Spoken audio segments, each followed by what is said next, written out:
Hey, what's up guys? It's Sten. You guys are watching Sikh Arms. Today, we're going to discuss the Sten.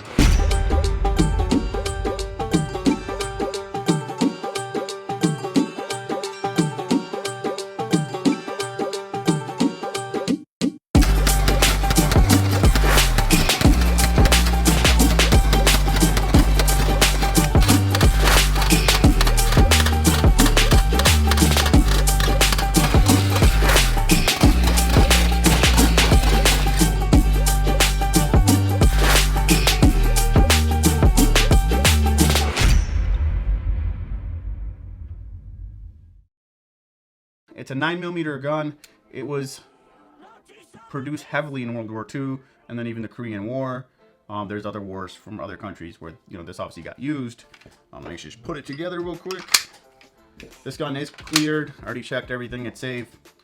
So basically this video will kind of do a little overview of it, the features, how to shoot it, etc. It's an open bolt gun, kind of like the Uzi. If you don't know what that is, just watch the video on the Uzi and you'll know what an open bolt is, because I kind of discuss it in there as well. Anyways, I'll do a quick overview here. So typical standard guns, they shoot from a closed bolt, which means there's typically a round in the chamber. The bolt's closed, then you pull the trigger, and then the hammer goes and hits a firing pin and it hits a primer and it shoots. It's not the case with open bolt guns. With open bolt guns, if the magazine is loaded, there doesn't have to be a round in the chamber. When you pull the trigger, it will strip a round from the mag, put it in the chamber, and then the fixed firing pin will hit the primer, setting the gun off. So that's it. If you don't see a bolt, it means it's probably gonna go bang when you pull the trigger, right? So open bolt gun, which is how a lot of submachine guns were that way. Now there's a lot more closed bolt stuff. India actually still carries these for certain departments, like police departments. It's nuts. Yeah, it's a relic. So as far as some of the countries that did use this, obviously the Brits use this. So UK, US, Canada has actually used it. Italy, Greece, India, Pakistan. I'm sure all the little countries around it, like Bangladesh and stuff, have used it as well. I'm sure there's tons of other European nations that use it.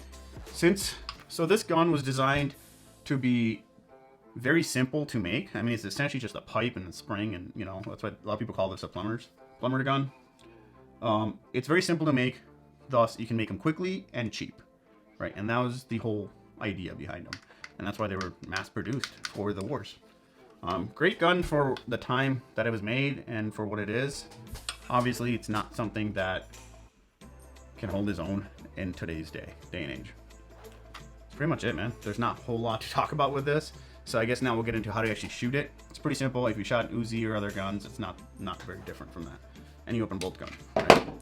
So we'll talk about the little features of it. The stock is removable. There's a little button right back here. You just push that in, pull the stock comes out, you put it back, obviously push the button back in, slide it up. The mag well is right here. And if you notice, there's a little button up here, and that's the mag release. This is the safety select, well, not the safety selector, just a select fire selector, I guess you could say. If you push this little, see this little button? If you push it to its right side, where it's sticking out further this way, it'll be in semi-automatic mode. That means every time you pull the trigger, right, you get one round that shoots. After that, you have to release the trigger to fire again. So when you push it in to the left side, it'll make it automatic. Thus, you pull the trigger and you hold the trigger, and it will just keep shooting until you let go. Right? Let go of the trigger. And then it'll charge right back. So a lot of people would just carry it with a loaded mag and the bolt open. Right? It's kind of sketchy because these things don't really have like drop safeties or things of that nature. If you drop them, there's a good chance they might go off. So people usually put it in this little channel, and I cut my finger. So there's this little, like a latch right here. I cut out a groove. So you typically pull this back and up and put it in that place. Right. Now you just have to be cautious that nothing catches on it and comes down. Most guns are not just going to go off from a little bit of, pressure. I mean, these guns, however, were made quickly and cheaply, so the quality varies from gun to gun, but there is a chance that it could just go and your gun will go off. So I recommend, typically when you're carrying an open bolt gun, is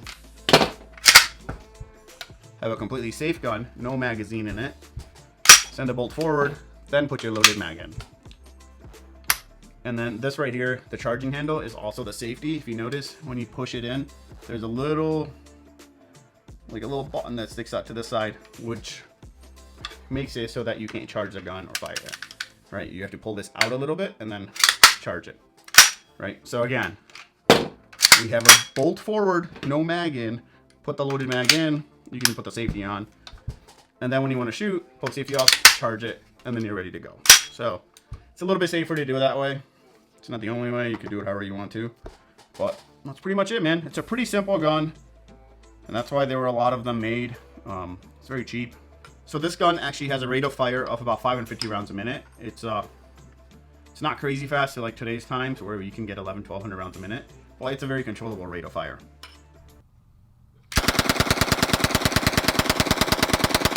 There were about 6 configurations that I know. There was like the Mark 1 all the way to Mark 6. There was also some experimental designs that were made too, and there's a lot of like different versions that aren't Stens made by different countries as well.